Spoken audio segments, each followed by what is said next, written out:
gaadiidka ugu dhaqsiyaha badan ee dunida. Kani waa tareen Danube, kaasoo ay soo saareen Shiinuhu xilli dambe. Waa gaadiidka ugu degdegsiimaha badan ee dhulka dushiisa ku socon kara. Xawaarihiisa ugu fog ayaa gaari kara 600 kiiloomitir saacaddii.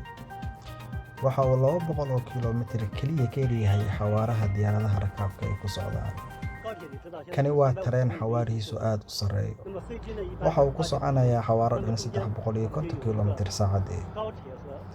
Si guud, diyaaradaha ayaa ku socda xawaaro dhan 800 ilaa 900 kiiloomitir saacaddii. Waxaa jira farqi xagga xawaaraha ah.